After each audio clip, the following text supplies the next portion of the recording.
Hi everyone, how are you all doing? If you're new to watching me, my name is Danielle and I am originally from Zimbabwe, which is in Africa, and my husband and I were both born there. We did our schooling there and then we left and went to the UK, and we were there for about 12-13 years before moving to Canada, in particularly Vancouver Island, which is in British Columbia. And we've been here about 3 years now, and it is amazing. We absolutely love it. It's definitely the best decision that we made to move our family over here. But obviously with moving to different countries, there's a lot of unexpected things, and I am like a research crazy, and no amount of research could have told me different things that we actually found when we arrived. Now, every province in Canada is different, so these are purely from our points of view, and they are specific to British Columbia and are specific to Vancouver Island, because this is the only place in Canada that we've really been. So different provinces are different, the taxes are different, the environment and the culture and everything is different. I thought, since we always asked what are some of the differences that we found on coming to Canada, I thought that it would be pretty fun to do a little video just saying like 5 or 6 different points. First off, the wildlife. Can we just stop there? The wildlife is exquisite. Here on the island, we've got such a large population of black bear and cougar that it's so common for there to be sightings. Like, we had a black bear in this back garden that I'm sitting in right now, and we are in the middle of the city. You can hear the cars, and there was a black bear like right here, and so that's not uncommon. It's scary, but it's not uncommon. The cougars, yes, there have been cougar sightings, but they stay pretty much to themselves. And obviously when you come, you need to learn how to act when you're walking, obviously in the forests and that sort of thing, just to protect yourself. But yeah, the wildlife is spectacular. And here on the island, we also get to enjoy orcas, the killer whales. And I mean, I haven't seen one yet, but you can go on tours just straight from our harbour down the road. You can go on tours, you can go in Victoria, you can see these beautiful, beautiful creatures. And like, one really, really funny thing, it is wildlife. It's the deer. Like, the deer around here just wander freely, like through the communities, through the towns. Especially in the summer, you're gonna see like a bunch of deer in people's yards just as you're driving. They're right there on the side of the road. It's so strange, and they are almost like a nuisance here because they ruin people's gardens, eat all the flowers. We had a deer come into my vegetable garden just at the top there. Goodness knows how he got in. But yeah, they are sneaky little creatures, but there's so much. And coming from Africa, we can really appreciate that. And because they're so different, the animals here, it is awesome. There's no venomous snakes on the island, so you don't have to worry about that. But it's just, it's beautiful, and you know that the skies are alive with birds and little creepy crawlies on the floor. It's beautiful. So the wildlife is spectacular. And then point number 2. So especially in British Columbia, it is expensive. We're just going to put that there. BC, there's a joke saying BC stands for bring cash, and that is so true, because BC is one of the most expensive provinces to live because of the different taxes that we pay and the price of different goods. And that really shocked us, even with coming from the UK, and we were in Surrey in the UK, so that's the southwest. And still, even with that, we found a big difference in some of the prices. I mean, petrol and gas, that is really cheap. But things like car insurance is expensive.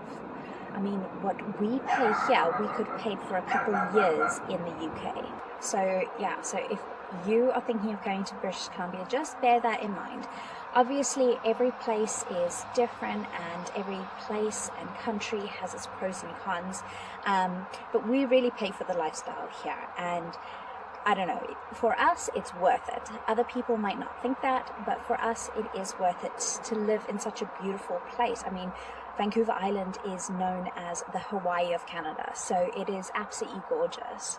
And that brings me on to my next point, which is the summers.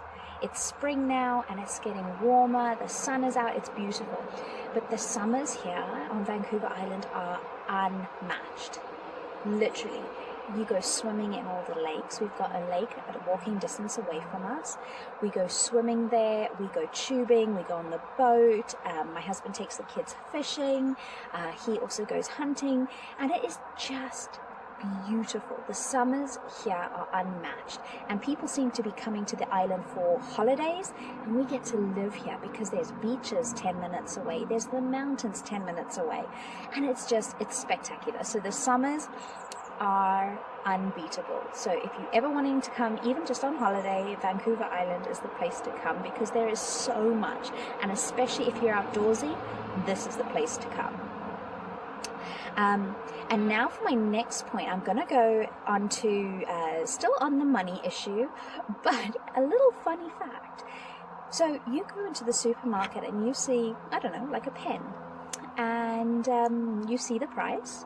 When you go to checkout, you actually don't pay the price that you see. And that's all because taxes are not included on the prices of items or services that you see in the stores. So you are also paying more expensive prices when you get there. So you need to make sure that you budget correctly. And if you're going anywhere else in Canada, you just need to know the different taxes. Here in BC, we have 2 types of taxes. And yeah, you just need to add them on before you see what kind of pricing you get, because especially on an expensive item, you're going to be paying a lot more than what it says on the box. So just bear that in mind, because that was completely different for us. And even after 3 years, it still gets us sometimes when we look at the pricing, and we often have to query it with the checkout people and say, oh, that wasn't what it says, and then we find out that it's the taxes being added on. So bear that in mind. Another thing which I knew before moving, but that was that your credit rating does not follow you. So that's really great if you've got a really bad credit rating. But if you've got a really good credit rating like Luke and I had in the UK, we had spent 12, 13 years trying to build the credit rating there. We had a business, we had a house, we had everything. And all of that, we couldn't move here. So when we moved to Canada, you're kind of like starting off with a credit rating of 0. So if you're wanting anything on finance, it is quite difficult. But what I researched and what I did is I joined a bank that had a branch here as well. So you're looking at banks that are worldwide, and for me the best option was HSBC. So I joined HSBC. I moved most of my accounts over to them about a year and a half before we moved. I got a credit card with them, and on that credit card I literally put all of our monthly items. I just used that as my cash, and then obviously every month I paid it off, so that you could build up that credit rating, and the small credit rating that you built up with that bank would come with you and stand you in good stead, so you would be a little bit more than just 0. And then here you could get a credit card from that same bank because they know your credit rating and your use of using credit back in the country that you started off. So if you have a credit card or a mortgage or loans or anything like that, you can move it to a specific bank. Just make sure that there's the same bank, branded bank in the country that you're moving to. So for us, HSBC was pretty much the only one that I could find from UK to Canada. And last but not least, which is really funny, but you cannot buy alcohol in a supermarket. I mean, I used to go to Costco and just grab, alcohol in bulk, and it's unheard of. And I remember when I first got here for the first couple of weeks, I would go searching in the aisles. Now, don't get me wrong, I'm not an alcoholic, but I wanted to see the different gins because I'm a gin drinker, and couldn't find it. I could find tonic water, but I couldn't find any gin, and I just kept on thinking, this is very odd. And obviously on the roads and stuff, I'd pass liquor stores and stuff, but for me, also coming from Africa, like a liquor store, I don't know, it just has a bad connotation, really. So I was like, I don't want to go into a liquor store, I'm not that desperate for alcohol, until I actually spoke to someone and said, where are you getting your alcohol? Because I cannot find any. And they were like, just down at the liquor store. So you cannot get alcohol at a supermarket. So just know that. Don't be like me. Don't waste your time looking in the supermarkets because they don't sell it.